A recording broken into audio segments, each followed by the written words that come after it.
West Texas, May 2021.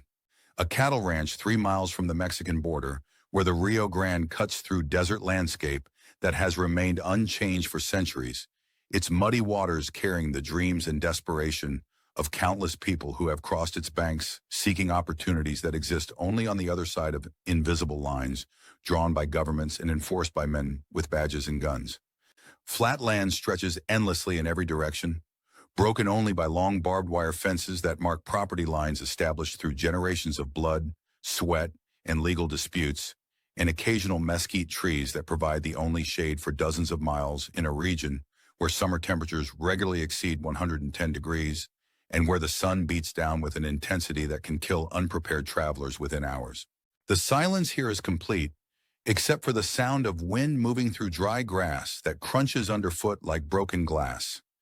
The distant lowing of cattle that represent the backbone of an economy built on beef, oil, and the kind of fierce independence that comes from living where your nearest neighbor might be 5 miles away, and where government services are viewed with suspicion by people who have learned to solve their own problems without outside interference. Somewhere inside a locked barn on the Mercer family ranch, $5 million in cartel money was hidden in black duffel bags that had traveled hundreds of miles from drug distribution centers in Houston, Dallas, and San Antonio to reach this remote storage point where cash could be consolidated before being smuggled across the border into Mexico, where it would be laundered through legitimate businesses and banks that had been corrupted by decades of narcotics profits. The money represented the accumulated proceeds from thousands of drug transactions that had occurred throughout Texas and neighboring states, each bill carrying the invisible stains of addiction, violence, and desperation that characterized the illegal narcotics trade that generated billions of dollars annually for criminal organizations sophisticated enough to operate like multinational corporations. Street-level dealers in urban neighborhoods had sold cocaine, heroin, methamphetamine, and fentanyl to customers whose addiction funded the lifestyles of cartel leaders who lived in mansions protected by private armies and who controlled territory larger than many European countries. And one rancher, a third-generation cattleman named Jack Mercer, had decided he would take it all. Jack Mercer wasn't a drug mule who had been recruited by criminal organizations to transport narcotics across international boundaries in exchange for payment that represented more money than most people in the region could earn through legitimate employment. He wasn't a gangster with connections to organized crime families that controlled drug trafficking operations throughout the southwestern United States, using violence and corruption to maintain monopolies over distribution networks that generated profits measured in billions of dollars annually. He was a 46-year-old single father who had inherited land that his grandfather had purchased during the Great Depression, when drought and economic collapse had forced dozens of farming families to abandon properties they could no longer afford to maintain due to falling commodity prices and bank failures that destroyed the financial infrastructure supporting rural communities throughout the American Southwest. Jack Mercer was a man who understood cattle breeding, veterinary medicine, range management, and the complex economics of beef production in ways that had been passed down through generations of ranchers who had learned to survive in an environment where a single mistake could result in the loss of everything they had worked to build. He could read weather patterns weeks in advance by observing cloud formations, wind directions, and the behavior of wild animals that served as natural barometers for changes in atmospheric conditions that would affect grazing conditions, water availability, and the health of livestock that represented his family's primary source of income. Jack knew every acre of his 1,000-acre ranch better than he knew the streets of the nearest town, understanding which areas provided the best grazing during different seasons,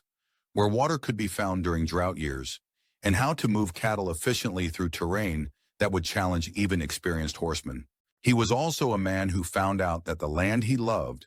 the land his family had worked for 3 generations,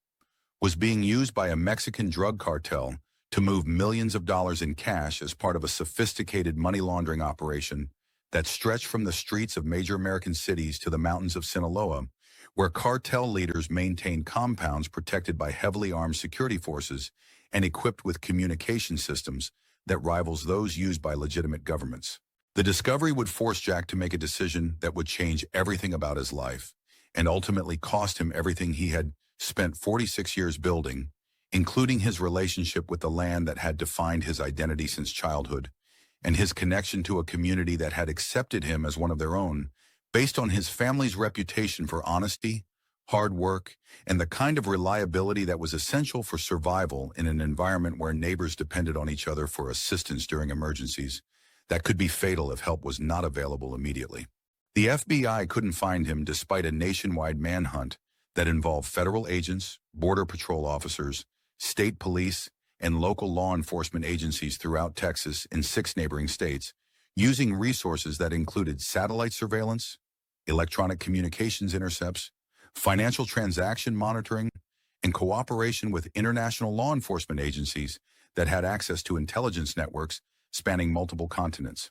Federal investigators deployed the same techniques that had been successfully used to capture international terrorists, drug kingpins, and other fugitives who had attempted to disappear into the underground networks that existed throughout the Americas. The cartel never forgave him for stealing money that represented months of drug sales conducted through distribution networks that had been carefully developed over years of violence, corruption, and strategic planning that had eliminated competitors and established monopolies over lucrative territories throughout the United States. They placed a bounty on his head that remains active 3 years after he disappeared with their cash, offering rewards substantial enough to motivate professional killers, bounty hunters, and criminal informants throughout the Western Hemisphere to search for any trace of the man who had dared to steal from an organization that had built its reputation on the principle that theft would be punished by death. And his ranch, the property that had been in the Mercer family since 1934, was burned to the ground 3 weeks after the theft, leaving nothing but charred foundations and twisted metal where buildings had stood for decades, serving as a warning to anyone else who might consider interfering with cartel operations and demonstrating the kind of ruthless efficiency that had made the organization successful in a business where weakness was fatal and forgiveness was a luxury that could not be afforded. Jack Mercer was 46 years old when he decided to steal $5 million from a Mexican drug cartel, and everything about his background suggested he was exactly the kind of person who would never consider committing a crime that could result in his death and the destruction of everything his family had built over 3 generations of hard work in one of the most unforgiving environments in North America. His personal history included no criminal activity beyond traffic violations,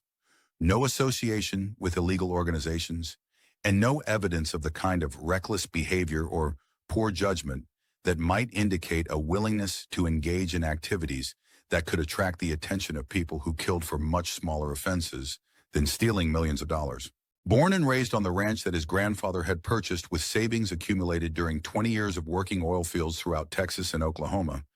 Jack grew up understanding that success in ranching required patience, determination, and the ability to survive years of drought, market fluctuations, and government regulations that could bankrupt a family operation overnight if owners were not prepared for the constant challenges that characterized agricultural life in the American Southwest. His childhood had been spent learning skills that most American children never acquire, including how to repair machinery with limited resources, how to deliver calves during difficult births, how to manage water resources during drought conditions, and how to read the subtle signs in animal behavior that indicated disease, predator activity, or environmental changes that could threaten the health and productivity of livestock that represented the family's primary source of income. Jack's education had been practical rather than academic, focusing on the knowledge and abilities that would be necessary for maintaining a family ranching operation that had been profitable enough to support 3 generations of Mercers who had chosen to remain in West Texas despite opportunities that might have been available in urban areas where different skills were valued and where economic success did not depend on understanding the complex relationships between weather, grazing, water management, and livestock behavior that determined whether a ranch would prosper or fail in an environment where nature maintained the final authority over human plans and ambitions. His grandfather, William Mercer, had moved to West Texas in 1934 with enough money to buy 1,000 acres of land that previous owners had abandoned during the Dust Bowl years when farming became impossible and cattle died by the thousands due to lack of water and adequate grazing. The land had been cheap because it was considered marginal for agricultural purposes, too dry for reliable crop production, and too isolated for convenient access to markets where livestock could be sold at prices that would generate sustainable profits for family operations competing against larger ranching corporations that could afford to operate at losses for years, while smaller competitors were forced out of business. William understood that ranching in this region would always be a struggle against natural forces that could destroy years of work in a matter of weeks, but he also understood that people who could survive in the desert would always have opportunities that were not available to those who needed more comfortable environments to succeed. The desert rewarded patience, preparation, and the ability to endure hardships that would defeat people who expected immediate gratification or who were not willing to invest years of labor for uncertain returns that might never materialize if weather conditions, market forces, or government policies changed in ways that made ranching operations economically unfeasible. William had spent his first 5 years on the ranch learning how to manage water resources in a region where annual rainfall rarely exceeded 12 inches and where underground aquifers provided the only reliable source of water during drought periods that could last for years. He drilled wells, built windmills, constructed storage tanks, and developed irrigation systems that allowed him to maintain cattle even during the worst drought years when neighboring ranchers were forced to sell their herds at prices that barely covered transportation costs to markets hundreds of miles away. By 1940, William had established a foundation for ranching operations that would support his family through the economic challenges of World War II, the post-war boom years when beef prices increased dramatically due to rising consumer incomes, and the periodic recessions that affected agricultural markets throughout the 1950s and 1960s. His success was based on conservative financial management, careful attention to weather patterns and market conditions, and a willingness to adapt his operations to changing circumstances, rather than attempting to maintain practices that had worked in the past but were no longer suitable for current conditions. Jack's father, Robert Mercer, had inherited the ranch in 1968 and expanded the operation during the 1970s and 1980s when beef prices were high and oil discoveries throughout West Texas created economic opportunities that allowed successful ranchers to reinvest their profits in additional land, better equipment, and improvements to water systems that were essential for maintaining cattle in a region where natural water sources were scarce and unreliable. Robert had also diversified the ranch's income by leasing mineral rights to oil companies that were exploring for deposits throughout the Permian Basin, creating revenue streams that helped the family survive the periodic crashes in cattle prices that had bankrupted many of their neighbors who had relied exclusively on livestock for their income. Robert's management of the ranch during the 1970s and 1980s had been characterized by careful expansion and investment in infrastructure that would improve the property's long-term productivity and value. He purchased additional acreage when neighboring ranchers were forced to sell due to financial difficulties, upgraded equipment and facilities to improve efficiency and reduce labor costs, and established relationships with feed suppliers, veterinarians, and livestock buyers that would provide stability and reliability for the ranch's operations, regardless of short-term fluctuations in market conditions. During the oil boom years of the early 1980s, Robert had resisted the temptation to abandon ranching in favor of oil exploration, understanding that energy markets were even more volatile than agricultural markets, and that the ranch's value as a livestock operation provided a more reliable foundation for long-term financial security than speculation on mineral extraction that might or might not prove profitable. His conservative approach had protected the family from the economic collapse that affected many West Texas communities when oil prices crashed in the mid-1980s, bankrupting individuals and businesses that had borrowed heavily against anticipated revenues from energy development. But by the time Jack inherited the ranch in 2015, economic conditions had changed dramatically due to factors that were beyond the control of individual ranchers who were trying to maintain family operations in an industry increasingly dominated by large corporate entities that could afford to operate at losses for years, while smaller competitors were forced out of business. The consolidation of the beef industry had resulted in fewer buyers for cattle, increased transportation costs to reach markets, and pricing pressures that made it difficult for small ranchers to generate profits sufficient to cover operating expenses and debt service on equipment and land purchases. A severe drought that lasted from 2018 through 2020 had reduced the ranch's carrying capacity by more than 60%, forcing Jack to sell cattle at prices that barely covered the cost of transportation to market and requiring him to purchase supplemental feed at costs that consumed most of the revenue generated by livestock sales. The drought had been the worst in recorded history for the region, with some areas receiving less than 4 inches of rainfall annually for 3 consecutive years, resulting in the death of vegetation that had survived previous drought cycles and the depletion of underground water sources that had been considered reliable during earlier periods of below-normal precipitation. Simultaneously, beef prices had fallen due to changes in consumer preferences toward poultry and plant-based proteins, increased competition from imported meat products that were produced in countries with lower labor costs and fewer environmental regulations, and trade disputes that had disrupted export markets that traditionally absorbed surplus American beef production. The combination of reduced domestic demand and limited export opportunities had created oversupply conditions that depressed prices throughout the American beef industry, making it difficult for producers to generate revenues sufficient to cover increased costs for feed, fuel, equipment, and other inputs necessary for livestock operations. Environmental regulations imposed by federal and state agencies had created additional compliance costs and operational restrictions that disproportionately affected small ranchers who could not afford to hire specialized consultants or legal advisors to navigate complex regulatory requirements.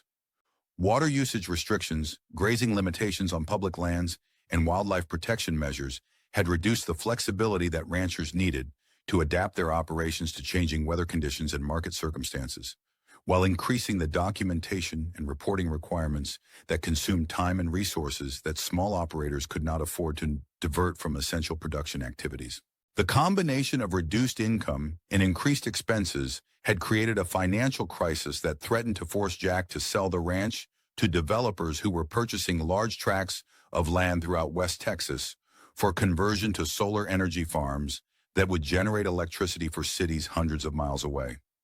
The developers offered prices that were attractive compared to the ranch's current income-generating capacity,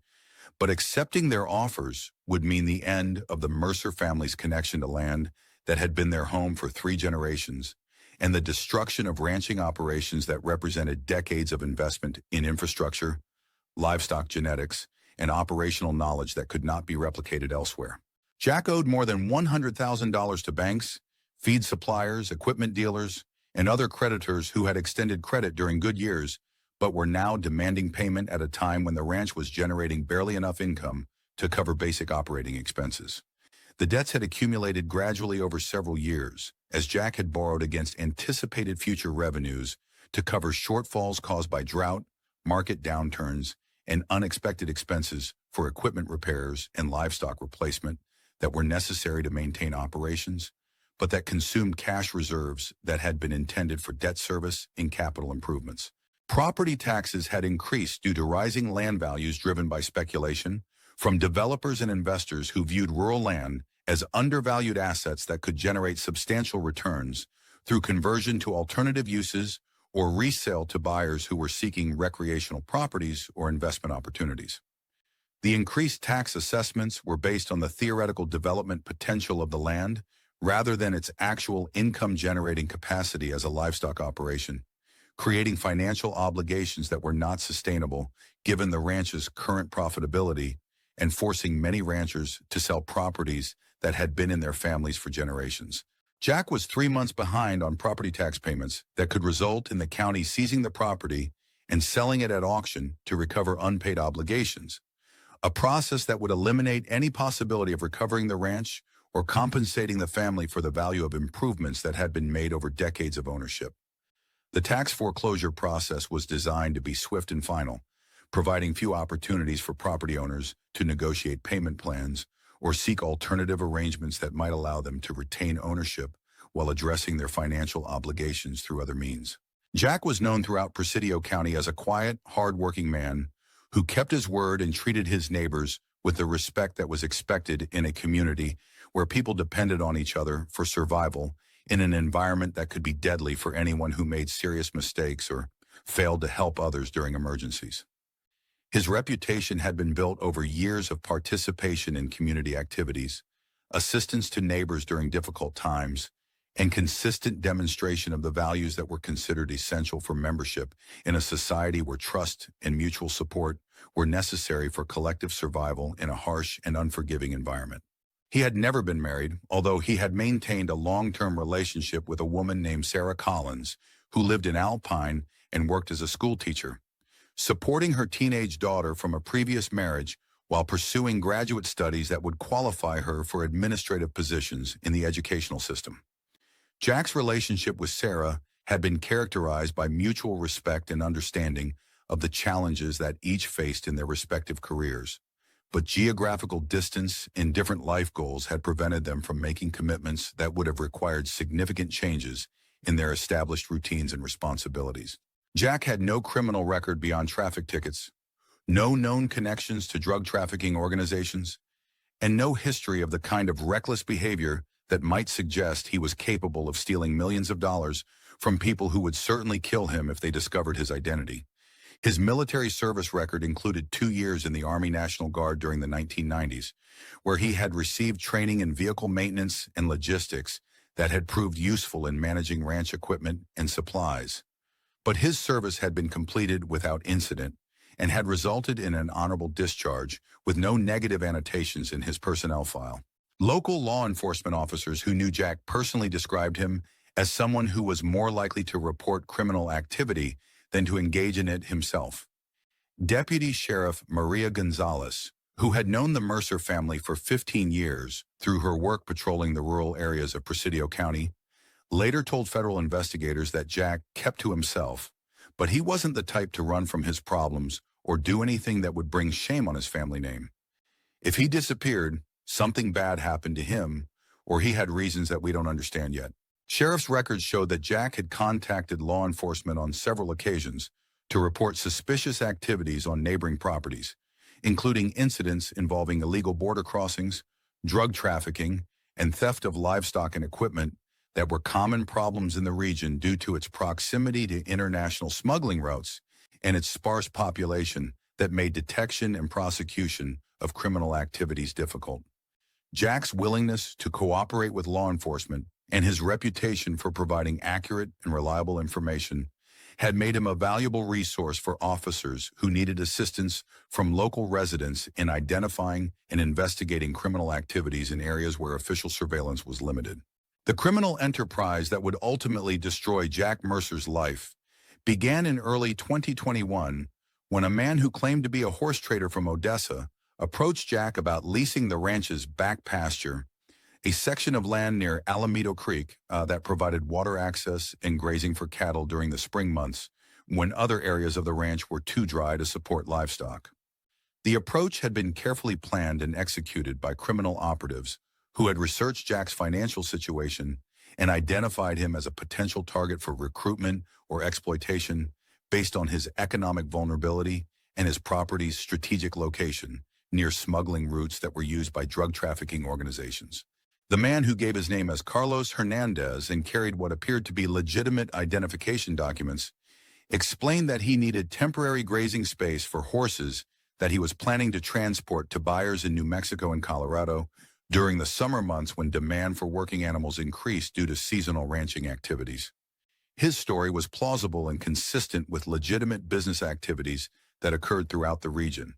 and his professional appearance and apparent knowledge of horse trading operations convinced Jack that the proposal was legitimate. Hernandez offered to pay $3,000 per month for a 6-month lease, with payment in cash and no requirement for written contracts or documentation that would need to be filed with county officials.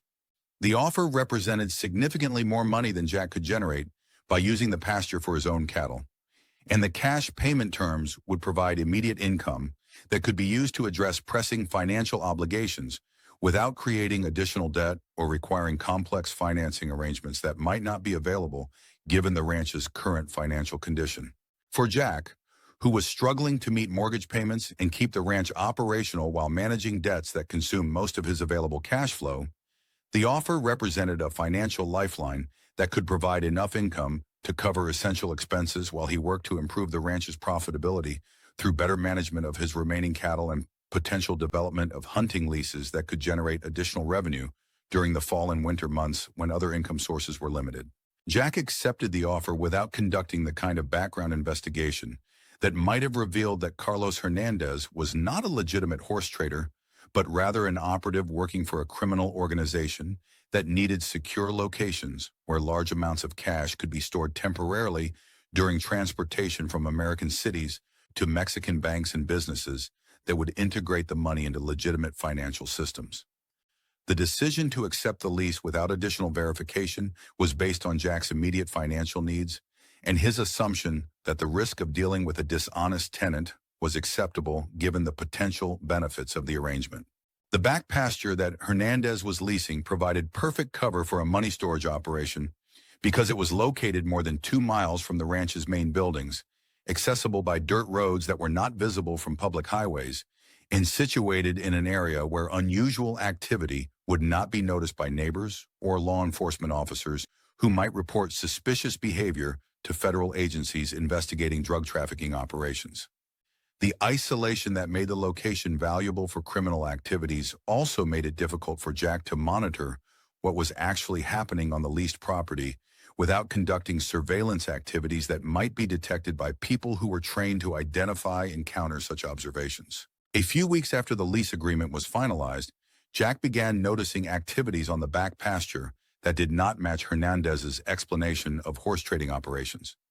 The horses that were supposed to be grazing in the leased area never materialized, but Jack observed vehicle tracks indicating that heavy trucks were using roads across his property during nighttime hours when legitimate horse transportation would be unlikely to occur. The absence of livestock combined with evidence of vehicle traffic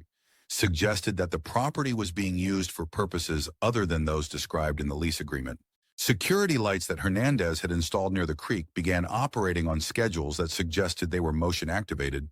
and Jack occasionally saw flashlight beams moving through areas where no legitimate business activities should have been taking place after dark. The security measures seemed disproportionate to the value of horses and equipment that would normally be associated with livestock trading operations, suggesting that the property was being used to protect something more valuable than animals or feed supplies. Jack's suspicions increased when he discovered that Hernandez and his associates had placed a storage container inside the old barn that had been used for hay storage during his father's operation of the ranch. The container was secured with heavy padlocks and surrounded by motion-activated cameras that had been installed without Jack's permission or knowledge, creating a level of security that was completely inconsistent with legitimate horse trading activities and that suggested the storage of valuable items that required protection from theft or unauthorized access. When Jack confronted Hernandez about the unauthorized modifications to the barn, he was told that the equipment was necessary for protecting valuable horses and supplies from theft by local criminals who might target expensive animals for resale to buyers who would not ask questions about ownership documentation.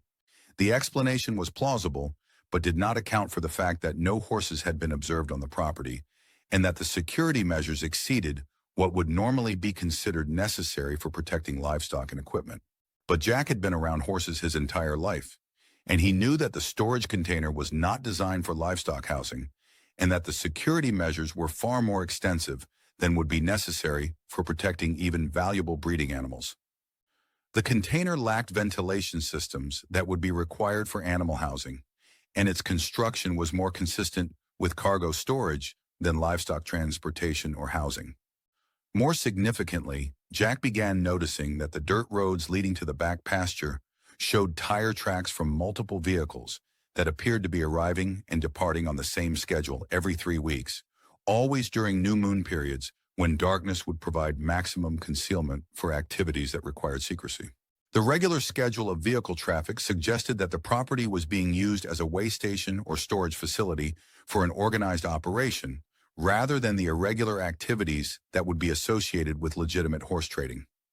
The timing of the visits during new moon periods indicated that the operators understood the importance of concealment and were taking measures to avoid detection by law enforcement or other observers who might report suspicious activities to authorities. One night in April 2021, Jack decided to investigate the activities on his own property by following the vehicle tracks to their destination near Alamito Creek.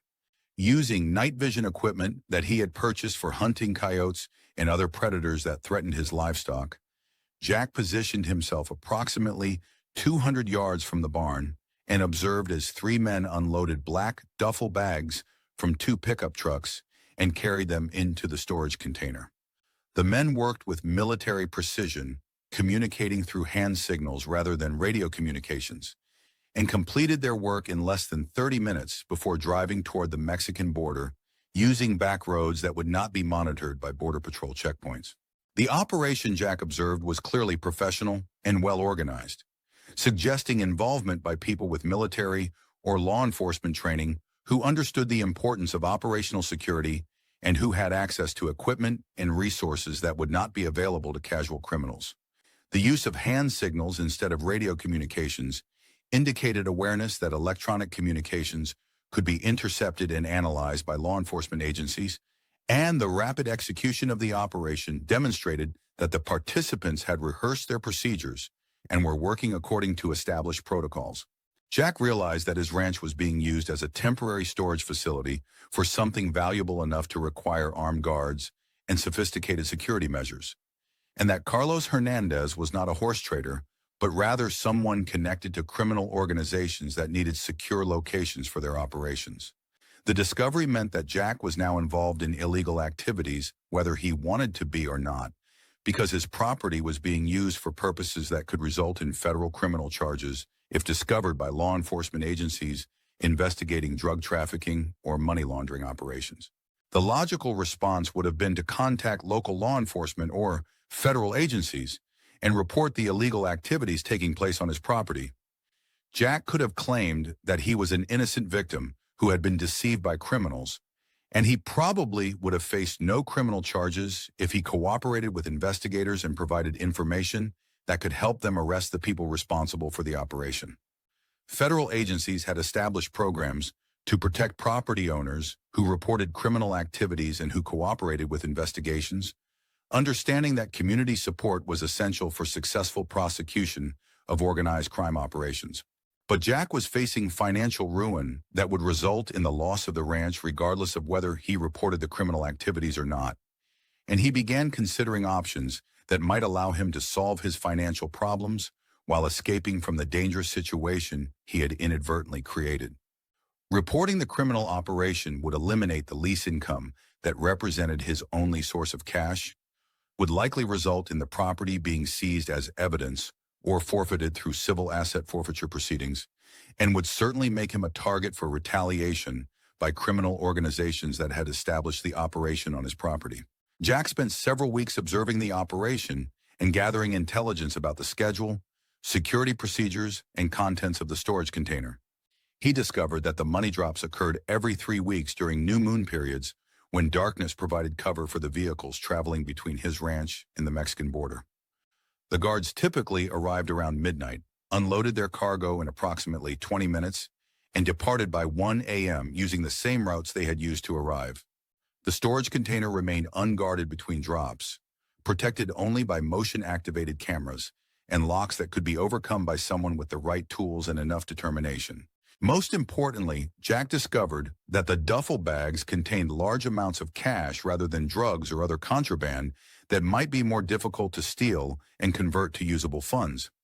During one observation session, Jack managed to get close enough to see inside the container when the guards left it open while organizing their cargo, and he estimated that each drop included approximately $8 to $10 million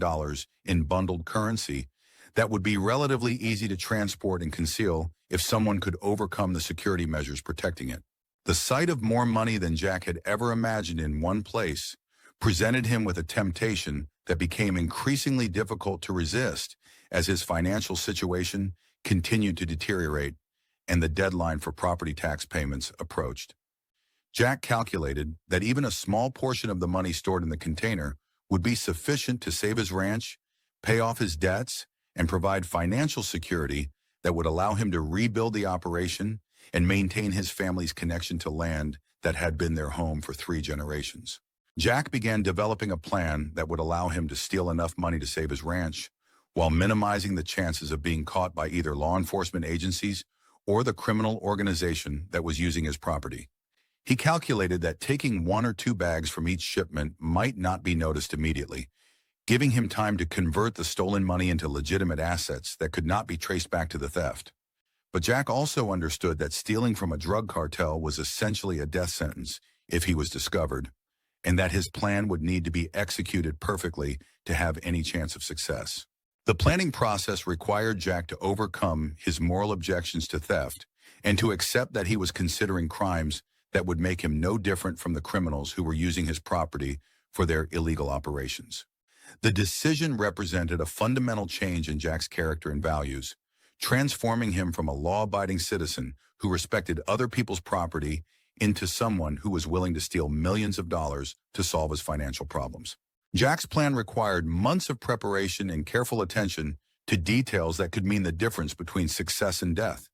He spent weeks studying the security measures protecting the storage container, timing the guards' routines, and identifying vulnerabilities that could be exploited during the brief window when the money would be accessible.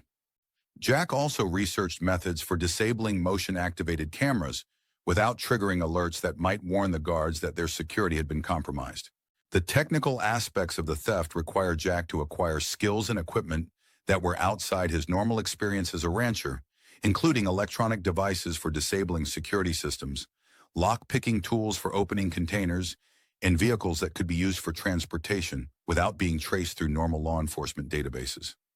Jack spent hours researching these topics using public computers at libraries and internet cafes to avoid creating electronic records that could be traced back to his identity if law enforcement agencies later investigated the theft. Most critically, Jack began preparing for an escape that would allow him to disappear completely before anyone realized that money was missing from the storage container. He knew that the criminal organization would eventually discover the theft and would use their resources to hunt down whoever was responsible, making it essential for him to create a new identity and relocate to an area where he could not be found by people who had extensive contacts throughout law enforcement and criminal networks. The escape plan required Jack to establish new identity documents, arrange untraceable transportation, and identify locations where he could hide until the initial investigation subsided and where he could eventually establish a new life using the stolen money. The complexity of these arrangements meant that Jack would need assistance from people who specialized in helping fugitives disappear, requiring him to make contact with criminal networks that he had previously avoided throughout his law-abiding life. Jack fixed up an old storm cellar that had been built under the ranch's feed room during the 1950s as protection against tornadoes that occasionally struck the region during spring months when atmospheric conditions created the severe weather patterns that could generate winds exceeding 200 miles per hour. The cellar had been unused for years, but provided a secure hiding place where stolen money could be concealed until Jack was ready to transport it to a more permanent location. Jack reinforced the cellar's walls and installed ventilation systems that would prevent moisture damage to currency that might need to be stored for extended periods. The theft wasn't discovered until May 27th, 2 weeks after Jack had stolen the money and disappeared from Texas, when the criminal organization's representatives arrived at the ranch to collect the cash that should have been stored in the container. They found 3 genuine duffel bags containing approximately $3 million and 3 fake bags filled with soil and rocks that were obviously not part of their operation. The FBI became involved in the investigation after receiving an anonymous tip that suggested a connection between the Burn Ranch and drug trafficking operations that were being monitored as part of ongoing investigations into money laundering networks operating throughout the southwestern United States. Federal agents discovered evidence at the ranch site that confirmed the property had been used for criminal activities, including buried packaging materials that had been used to protect currency during transportation and storage.